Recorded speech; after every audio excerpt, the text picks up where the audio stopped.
Uma boa tarde a todos os presentes. Quero saudá-los em nome da comissão organizadora aí, pelo evento. E teremos agora, nessa tarde exitosa do sábado, uma palestra do professor Dr. Diogo Fernandes dos Santos, nos brindando com a sua tese de doutorado, que fez um estudo amplo sobre os aspectos clínicos e anatomopatológicos e outros aspectos envolvendo a hanseníase neural primária. O professor Dr. Diogo Fernandes dos Santos, ele é graduado em medicina pela Universidade Federal de Uberlândia, fez residência médica em neurologia pelo Hospital das Clínicas da Faculdade de Medicina de Ribeirão Preto, além de residência médica em neurofisiologia clínica pela Universidade Federal de São Paulo. O mesmo é membro titular da Academia Brasileira de Neurologia e da Sociedade Brasileira de Neurofisiologia Clínica. Tem mestrado na Escola Paulista de Medicina e doutorado em Ciências da Saúde pela Universidade Federal de Uberlândia. Atualmente, o mesmo é médico, neurologista e neurofisiologista do Instituto de Neurologia Diagnóstica, em Uberlândia, e médico eletroneuromiografista do Hospital das Clínicas da Universidade Federal de Uberlândia, além de professor, adjunto efetivo da Faculdade de Medicina da Universidade de Uberlândia. Professor, seja bem-vindo e nos brinde com o conhecimento essa tarde. Isso terá 30 minutos, eu sei que é pouco, mas são as regras do nosso congresso. Esteja à vontade. Tá bom, muito obrigado pelo convite. Nessa tarde de sábado, agradeço os professores, Dr. Marcos, Dr. Gondim. Espero poder compartilhar um pouquinho da nossa experiência aqui de Berlândia, Minas Gerais. Bom, queria começar com essa imagem, né, que ela retrata talvez qual é a imagem da hanseníase no século XXI. Todos nós sabemos que o dano neural na hanseníase ele é o principal responsável pelo estigma, pelo preconceito, né, pelas incapacidades. E, infelizmente, né, talvez o dano neural tão grave e acentuado, ele ainda é, talvez, a imagem mais atual, né, da hanseníase ainda no século XXI.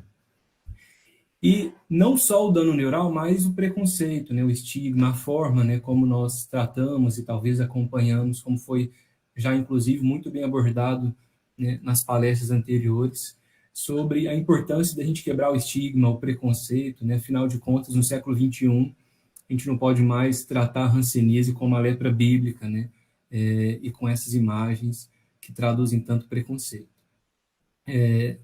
No Brasil, a gente ainda lida com alguns paradigmas e, sem dúvida alguma, quanto mais a gente estuda a hanseníase e o modelo, né, da neuropatia periférica na hanseníase, a gente tem a plena convicção de que a hanseníase é uma doença muito complexa, né? E muito mais do que identificar, tratar e curar, esse caminho, né, do diagnóstico, do tratamento e dos critérios de cura, eles são caminhos, né, complexos, eles são caminhos que exigem de nós, médicos, dermatologistas, hansenologistas, neurologistas, né, uma atenção especial para essa doença. Bom, e aí a gente talvez poderia começar essa aula com essas perguntas, né? Primeiro, quem nós estamos identificando hoje no Brasil como os pacientes portadores de hanseníase? Só vou fechar a janela aqui, que está um barulho. Bom, não só quem identificamos, mas como tratamos, né, a hanseníase no Brasil e quais os critérios que nós utilizamos para a cura, né, desses pacientes.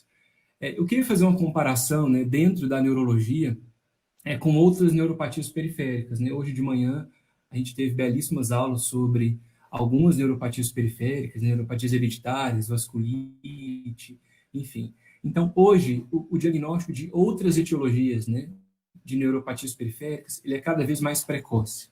Os tratamentos para essas neuropatias, sejam imunomediadas, né, vasculites, enfim, são tratamentos cada vez mais elaborados, cada vez mais se descobrem novas perspectivas e se estudam, né, novas perspectivas terapêuticas para essas outras neuropatias periféricas.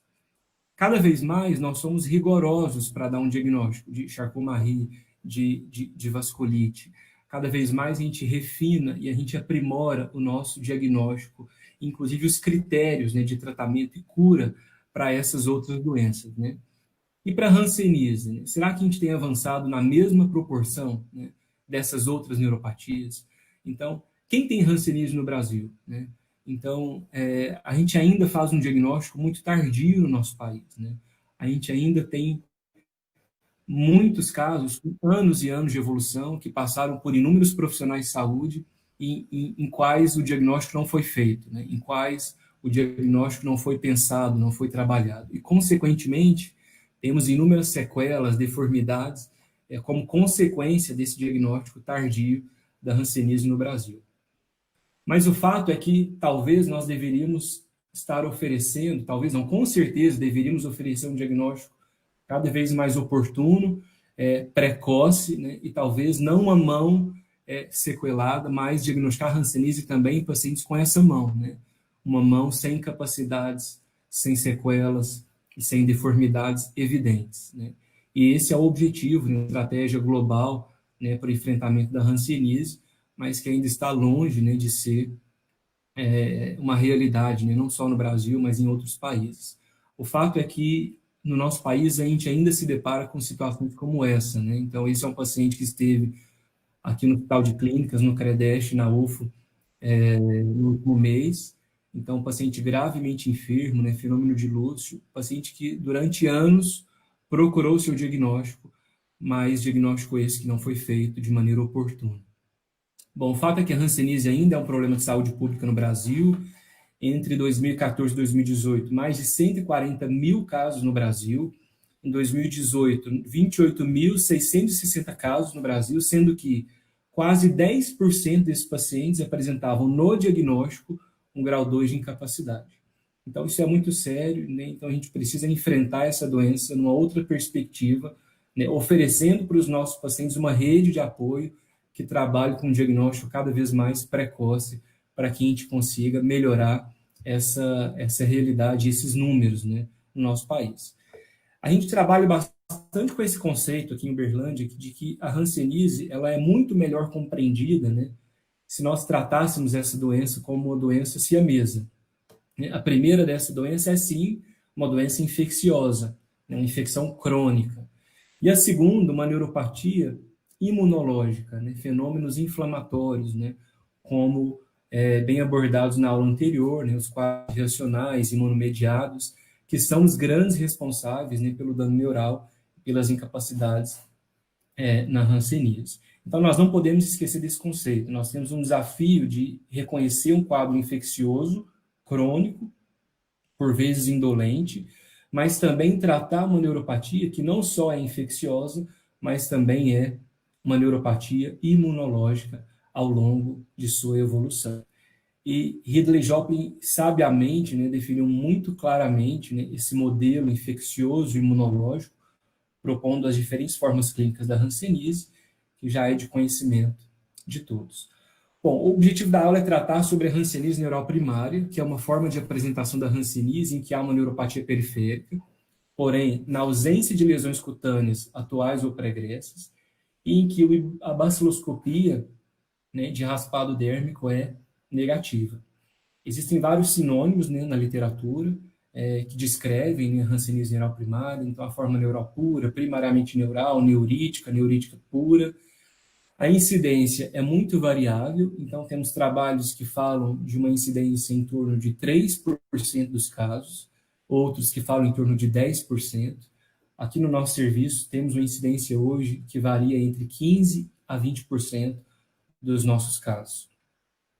A gente vai comentar a seguir que a prevalência da hanseníase neural primária, ou seja, a proporção de casos primariamente neurais no nosso serviço, ele se deve, sobretudo, por um diagnóstico precoce, ou seja, quanto mais precoce o diagnóstico de hanseníase, maior é a proporção de casos primariamente neurais. Lembrando que a hanseníase neural primária ela pode se apresentar como uma lesão única ou múltipla de nervos, de forma sempre assimétrica. Bom, existe uma recomendação nas diretrizes do Ministério da Saúde de que todos os casos de hanseníase neural primária deveriam ser encaminhados, né, para centros de referência, já que a investigação, a propedêutica, né, a avaliação desses pacientes exigem, né, ferramentas diagnósticas que talvez não são disponíveis, né, na rede de atenção básica, né, em todos os locais que hoje acompanham e tratam pacientes com hanseníase. Então, o que a gente demonstra nessa aula, é claro que talvez não vai ser uma realidade em cada posto de saúde, mas o desafio do SUS, o desafio do Ministério da Saúde é implementar redes de atenção à hanseníase para que tenhamos centros de referência e que esses centros, sim, possam oferecer todas as ferramentas necessárias, né, para o diagnóstico, acompanhamento e manejo, né, desses casos de hanseníase neural primária.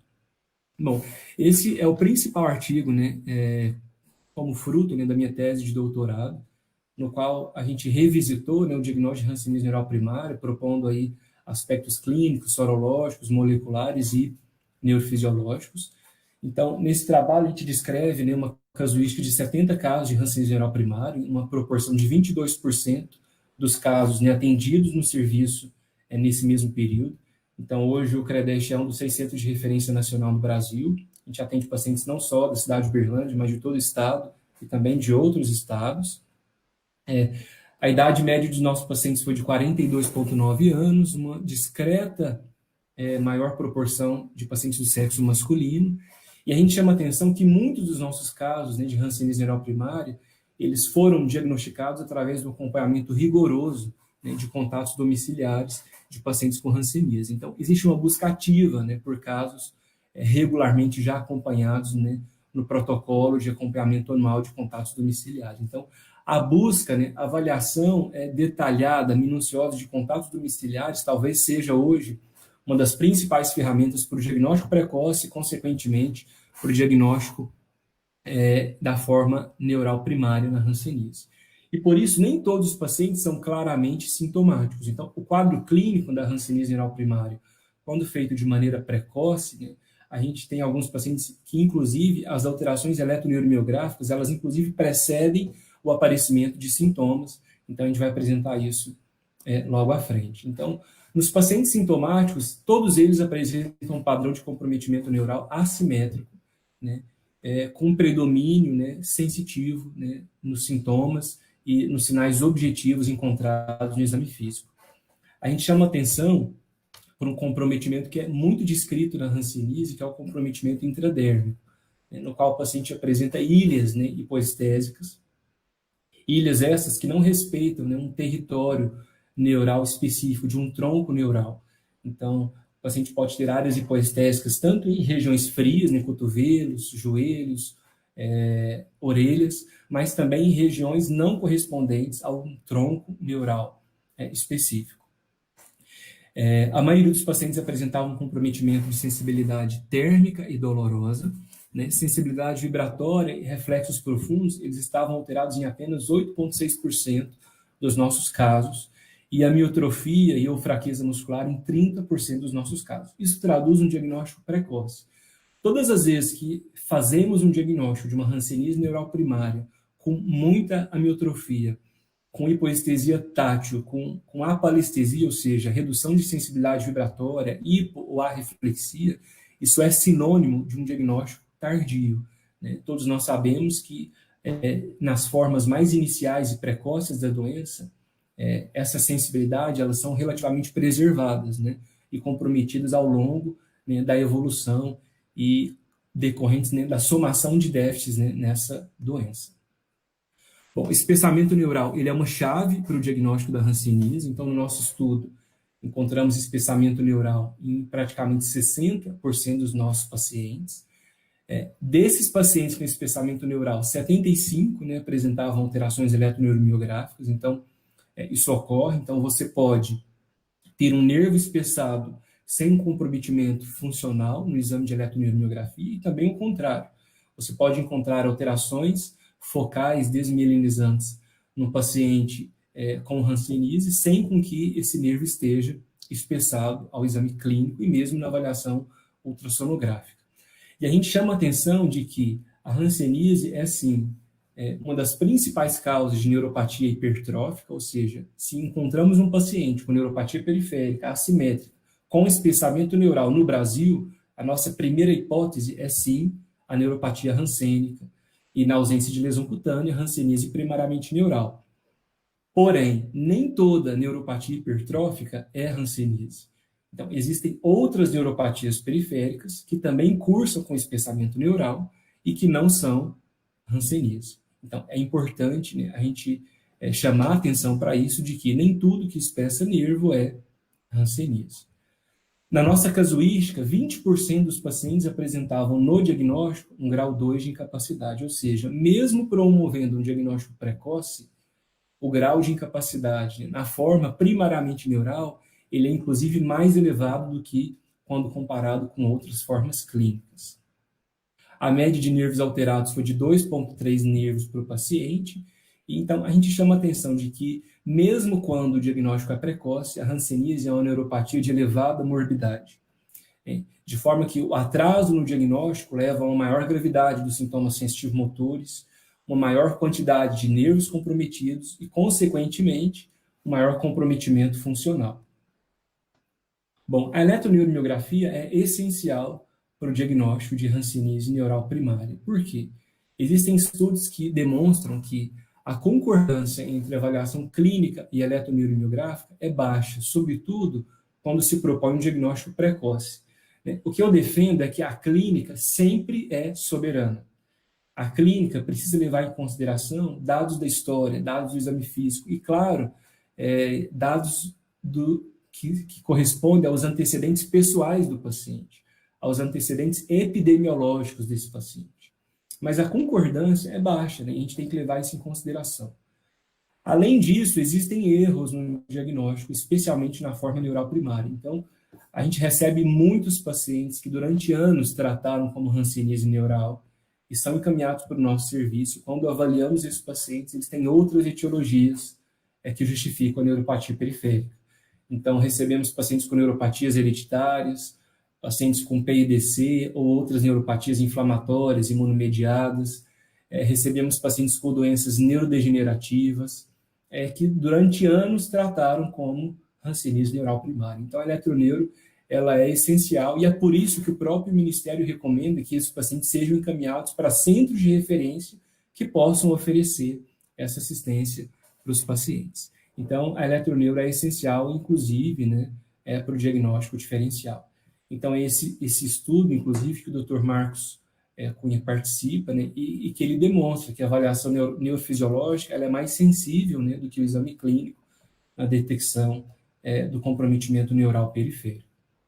Bom, em relação ao comprometimento neural, né, na eletroneuromiografia, esse é um estudo do professor Wilson de Ribeirão Preto, uma dissertação de mestrado, e ele descreve, né, o principal padrão neurofisiológico na neuropatia hansênica, que é uma neuropatia sensitivo-motora assimétrica, axonal, mas que, além do dano axonal, cursa com comprometimento mielínico, né, desmielinizante focal, né? Então, esse é o padrão mais comumente encontrado, sobretudo nos casos tardios, né, nessa casuística, em mais de 60% dos casos.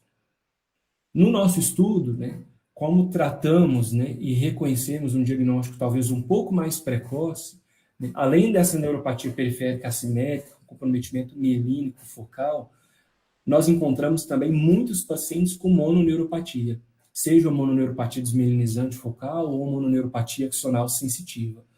Então, na nossa casuística, mais de 50% dos nossos casos foram diagnosticados em um momento, né, em um time da doença em que eles apresentavam apenas uma mononeuropatia no momento do diagnóstico.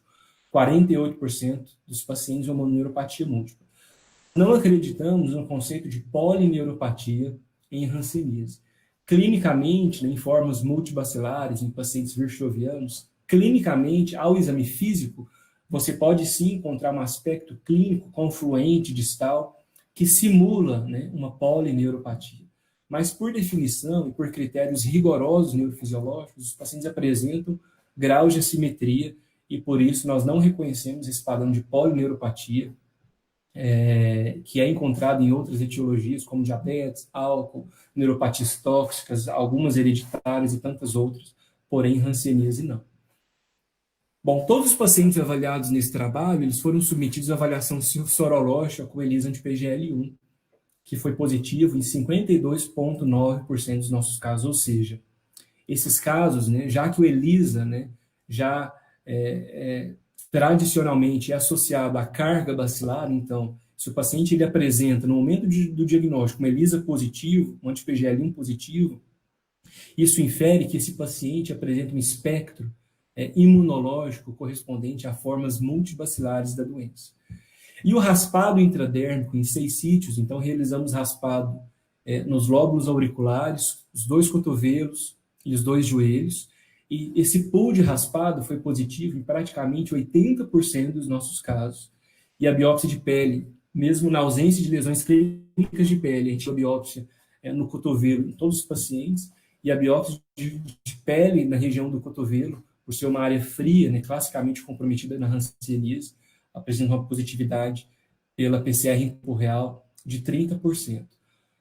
E por que isso é importante? A gente reconhecer o aspecto imunológico, né? Como a gente disse, né, nos primeiros slides, a hanseníase é uma doença infecciosa, mas também imunológica. Então, nessa avaliação, a gente dividiu os pacientes em 2 grupos. Então, o primeiro grupo, né, pacientes com mononeuropatia, e um segundo grupo, pacientes com mononeuropatia múltipla. E o que a gente observa é que o grupo com mononeuropatia, ele inclusive apresenta uma maior proporção de positividade ao ELISA anti-PGL1, inclusive com maior índice, apresenta uma menor proporção de espessamento neural e de sintomas sensitivos, porém, uma maior positividade na avaliação molecular de raspado intradérmico. Né? O que isso quer dizer? Que mesmo pacientes com diagnóstico de mononeuropatia em fases precoces, eles apresentam um padrão imunológico, sorológico e molecular que nos permite inferir que esses pacientes com mononeuropatia apresentam um espectro imunológico correspondente a formas multibacilares, já que o ELISA é proporcional à carga, já que esses pacientes apresentam uma elevada positividade na avaliação pelo raspado intradérmico.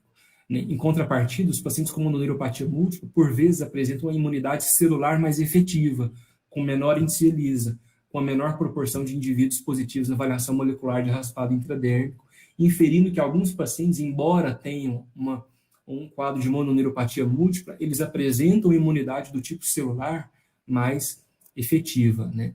A gente acredita que, tardiamente, né, os pacientes vão evoluir para um padrão de mononeuropatia múltipla. Então, provavelmente, os nossos pacientes com mononeuropatia, se não tratados, né, e se não diagnosticados, eles evoluiriam, né, tanto nas formas Pulse ou nas formas multibacilares para um espectro de mononeuropatia múltipla, né, adicionando-se aí nervos periféricos comprometidos ao longo da doença. E existem outros trabalhos na literatura que corroboram, né, com essa informação.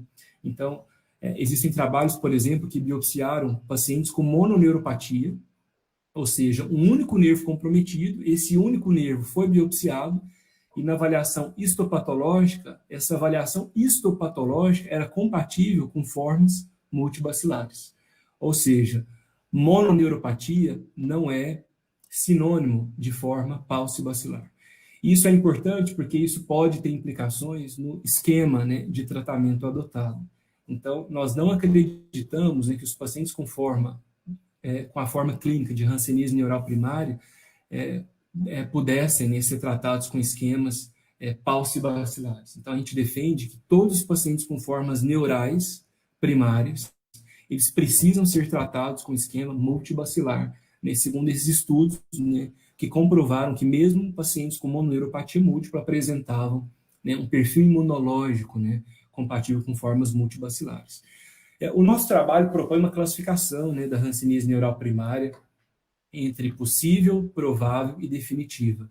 E o que a gente quer trazer nesse slide é que quando você oferece, né, para o paciente uma avaliação molecular, uma avaliação sorológica, claro, clínica, neurofisiológica, você aumenta, né, a sua certeza de diagnóstico. Então, na nossa casuística, apenas 2,9% dos casos, eles eram pacientes com hanseníase possível, ou seja, ele tinha um quadro clínico e ou eletroneuromiográfico compatível, na ausência de nenhum outro exame complementar que me confirmasse o diagnóstico de hanseníase. Isso é importante para que a gente pudesse evitar o tratamento de prova, né, que ainda é muito comum no Brasil. E a gente propõe aqui a biópsia de nervo periférico e biópsia de pele suprajacente. Então, existem recomendações, né, para a realização de biópsia de nervo periférico em neurologia. É claro que a biópsia de nervo periférico tem sido cada vez menos comum, né, talvez apenas em casos de vasculites, PIDC atípico, amiloidose, em algumas indicações, e sim na hanseníase. A biópsia tem o seu papel na hanseníase neural primária, né, porque ela aumenta a sua acurácia diagnóstica, ela permite um diagnóstico definitivo, né, de hanseníase, ela afasta diagnósticos diferenciais, ela evita erros no diagnóstico e ela evita tratamentos de prova. O tratamento de prova, ele é complicado não só pelo tratamento em si, né? A gente sabe, né, como já foi apresentado, né, o uso da PQT durante 12 meses, ele traz alguns prejuízos e alguns riscos ao paciente. Mas, além disso, além de um tratamento inadequado, ele atrasa um tratamento correto referente ao verdadeiro diagnóstico do paciente. Então, a gente precisa levar isso em consideração, porque nós atrasamos o diagnóstico de uma outra condição que deveria estar sendo tratada. Esse é um trabalho indiano, na qual 68 pacientes foram submetidos a biópsia de nervo periférico, e desses, hanseníase, né, esteve aí como a principal etiologia nesses casos de mononeuromúltipla de etiologia a esclarecer, trazendo aí a importância da biópsia de nervo periférico. Esse é um trabalho do nosso grupo, que nós publicamos agora em 2020, que fala também da importância, né, e do papel da biópsia de nervo periférico no diagnóstico de formas neurais. Aqui a gente tem por hábito, né, biopsiar principalmente o ramo sensitivo do ulnar, no dorso da mão. Outros nervos também são biopsiados, como fibular superficial, sural.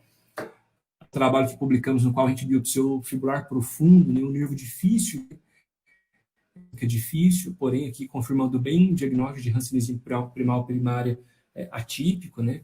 Então, lembrando que a biópsia só deve ser realizada em nervos puramente sensitivos.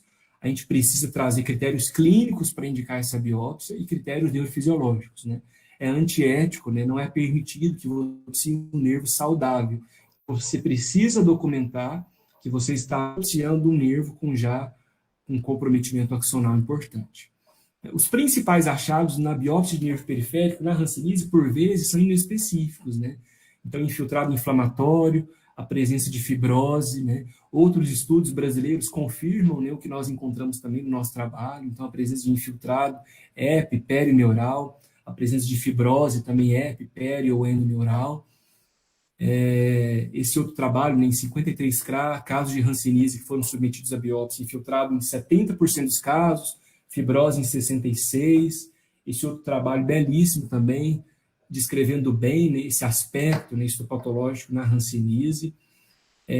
O que a gente chama atenção aqui nesse trabalho, que talvez é uma indicação prática, né, para outros centros, é que quando você tem avaliação de pele suprajacente alterada, né, se você tiver uma PCR de pele suprajacente alterada, talvez você poderia evitar, né, a necessidade da biópsia de nervo periférico. Então, esse estudo nosso, ele demonstra que os pacientes que têm pele comprometida, ele apresenta uma chance 8 vezes maior de ter uma positividade baciloscópica ou molecular no nervo periférico, ou seja, talvez a biópsia da pele suprajacente, né, e outros estudos do professor Garbino, né, e tantos outros autores brasileiros já chamam atenção para essa possibilidade. No nosso trabalho, a PCR foi positiva em quase 61% dos nossos casos, e na pele suprajacente em quase 25% dos casos. Existem trabalhos como esse trabalho indiano, que falam aí de uma positividade também parecida com a nossa, em torno de 63%. Né? A baciloscopia, ela tem uma positividade variável, né? Então, vai depender do tempo de doença, né? Mas, em média, temos aí uma positividade em torno de 20%, 30% em casos tardios, ou seja, em casos precoces, a baciloscopia, talvez ela não proporcione um diagnóstico correto. Então, nesse trabalho, a gente fez essa avaliação de concordância, né, entre os aspectos moleculares, a baciloscopia e os dados histopatológicos, e a correlação é baixa. Ou seja, o que a gente defende é que todas as vezes que a gente submete o paciente a uma biópsia de nervo periférico, a gente precisa de uma análise histopatológica, uma análise baciloscópica, mas também uma avaliação molecular. Bom, Bom, o diagnóstico precoce é muito importante, porque a hanseníase é uma doença primariamente neural, então, como eu comentei, quanto mais precoce, maior é a proporção de casos neurais, porque nas fases iniciais, quando os casos não são contagiantes, eles podem ser curados sem sequelas. E esse é o nosso objetivo. Então, as ferramentas moleculares, neurofisiológicas, elas têm importância no diagnóstico precoce. Então, nesse trabalho, né, a gente estudou contatos domiciliares assintomáticos, e o que a gente encontra é que pacientes com ELISA anti-PGL ou contatos, né, assintomáticos soropositivos, ele apresentam uma chance 4 vezes maior de apresentar neuropatia periférica. A cicatriz de BCG, ela tem inclusive um efeito protetor nesses contatos domiciliares, ou seja, eu preciso propor alguma estratégia, né, para tratar e acompanhar melhor os contatos domiciliares. Essa avaliação de probabilidade ela é interessante, ela demonstra que se o contato domiciliar assintomático, ele tem uma ELISA positivo, ele tem PCR de sangue positivo e não tem cicatriz de BCG, ele tem uma probabilidade de desenvolver comprometimento neural de 62%. Então, isso precisa ser levado em consideração. Bom, o que a gente propõe são novas abordagens, né, para o acompanhamento e tratamento da hanseníase. Então, novas ferramentas, acompanhar e uma vigilância otimizada dos contatos, reconhecer mais a forma neural primária, rever a nossa classificação dos doentes, promover um tratamento precoce e, consequentemente, prevenir incapacidades. O fato é que as coisas mudam, né, e a gente não pode mais tratar a hanseníase, né, como a lepra bíblica. Então, a gente precisa trazer outras perspectivas, né? Como já apresentado, né, por que não propor pulsoterapia, né, para os pacientes com neurite grave e reentrante, né?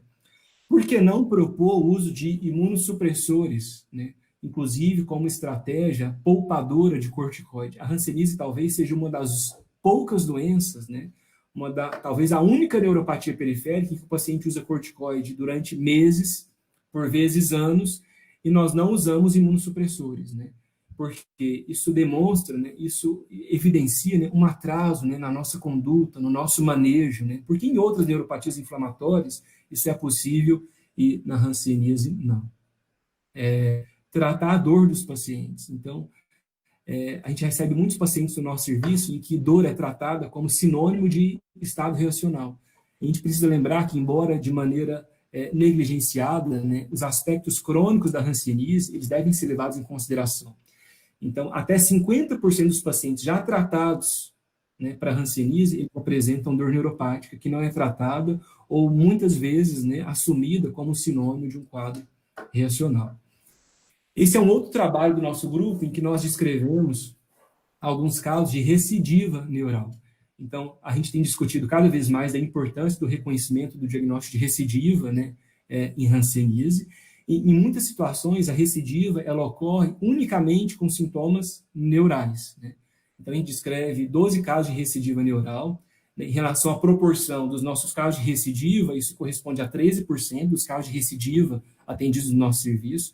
E aí eu quero chamar a atenção para esse dado de que o tempo entre o diagnóstico da recidiva, né, e o diagnóstico inicial, né, e término do tratamento foi de 11,3 anos. Ou seja, existe um tempo, né, longo, né, para que o indivíduo desenvolva um quadro de recidiva. Isso deve ser levado em consideração, inclusive na proposta de novos esquemas de tratamento. Então, será que essas formas tardias de hanseníase, né, depois de 5 anos do tratamento, será que realmente isso é um estado reacional? Então, a gente precisa começar a questionar. Será que essas formas de neuropatia tardias da hanseníase, né, será que elas realmente são quadros reacionais ou elas demonstram quadros de recidiva, né? Então, alguns trabalhos na literatura já descrevem essas formas tardias como uma forma incomum, mas talvez não incomum, talvez uma forma pouco, né, reconhecida na nossa prática clínica. Lembrando que nessas formas tardias, e mesmo na hanseníase, a baciloscopia pode ser negativa, né? Afinal de contas, a baciloscopia ela é proporcional à carga e ao tempo, né, de doença. Bom, uma outra questão muito importante na avaliação dos casos com comprometimento neural é como avaliamos o paciente no momento da alta. Então, será que damos alta apenas porque o paciente completou as 12 cartelas, Ou será que nós avaliamos corretamente o dano neural e o grau de comprometimento desse dano neural? E para finalizar a aula, eu queria fazer uma breve comparação entre a hanseníase e a Covid-19, que tanto tem nos ensinado nos últimos meses, né? Que tanto tem trazido reflexão e aprendizado em vários aspectos, né, na nossa vida e também na nossa prática clínica. Primeiro que existe uma preocupação em relação aos efeitos, né, da infecção por Covid-19 nos pacientes com diagnóstico de hanseníase, né? Então, será que teremos um aumento do número de quadros nacionais, né? Quais serão as implicações socioeconômicas, quais serão as implicações relacionadas ao estigma, ao isolamento, né? À falta de acesso desses pacientes durante a pandemia. Então, essa é uma reflexão, sem dúvida alguma, pertinente. Mas, talvez o grande aprendizado para nós, né, na hanseníase em relação ao Covid-19 seja como enfrentamos a Covid-19, não só no nosso país, como no mundo todo. A gente tem visto uma busca contínua, né, e incessante por ferramentas moleculares, sorológicas, que possam traduzir e confirmar o diagnóstico precoce da Covid-19. Ninguém tem dúvida, né, de diagnosticar e tratar um paciente que, seja do ponto de vista sorológico ou molecular, apresentou positividade para um teste para a Covid-19. Todos os protocolos, inclusive no Brasil, defenderam um acesso amplo de todos os pacientes que apresentavam sintomas gripais com infecção por Covid-19. A população toda, né, desesperadamente, ela foi atrás e ela buscou e ela defendeu, né, essa oferta ampla, né, de testes sorológicos ou moleculares que pudessem confirmar o diagnóstico da infecção por Covid-19. E não temos dúvida, PCR em tempo real, positivo para Covid-19, é sim doença. Mas, aqui demonstrando esse trabalho que é belíssimo, que ele conta para nós, né, as perspectivas atuais e futuras em relação a tantas ferramentas moleculares e sorológicas na Covid-19. Mas e para a hanseníase? Né? A baciloscopia é suficiente? Né? Então, por que para outras doenças, né, a gente luta e a gente briga para que a gente ofereça para o nosso paciente a sorologia, né, o teste rápido, a avaliação molecular? E por que para a hanseníase não? Né? Por que para a hanseníase a gente ainda defende que apenas um único método complementar é suficiente para o diagnóstico? E talvez o mais sério é como nós avaliamos o paciente na alta, né? Talvez a hanseníase seja uma das únicas ou poucas doenças infecciosas que nós não com alta se o paciente apresenta ou não ainda sinais de infecção, né? Isso é muito sério. Então, talvez o nosso maior aprendizado, né, como aqueles que trabalham com essa doença na hanseníase, seja trazer para a nossa prática clínica aquilo que a Covid-19 trouxe, né, na nossa prática clínica. A Covid-19 tem trago algumas discussões interessantes. Né? Existe portador assintomático? Existe infecção subclínica? Por que alguns indivíduos desenvolvem uma forma grave e outros não? A gente já tem inúmeros trabalhos trazendo discussão sobre recidiva e reinfecção na Covid-19. A gente já tem trabalhos que descrevem as complicações tardias da Covid-19. E na hanseníase, não. A gente ainda tem dúvida, a gente ainda tem medo de assumir o diagnóstico molecular, a gente ainda não defende, né, com todas as nossas forças, o diagnóstico sorológico de maneira acessível, né, na nossa rede e no Sistema Único de Saúde no Brasil, e a gente ainda insiste em não acreditar em alguns conceitos da hanseníase, que existe sim portador assintomático, que existe sim infecção subclínica, que existe sim recidiva, reinfecção, além das inúmeras complicações tardias nessa doença. Eu queria agradecer e fazer aí uma singela homenagem à professora Isabela, que é uma grande parceira, fui a minha orientadora no doutorado, e tem sido assim uma inspiração na minha prática clínica, tenho aprendido muito sobre hanseníase nas nossas cestas aí na UFO, e agradecer o convite, espero que eu tenha cumprido o objetivo. Muito obrigado.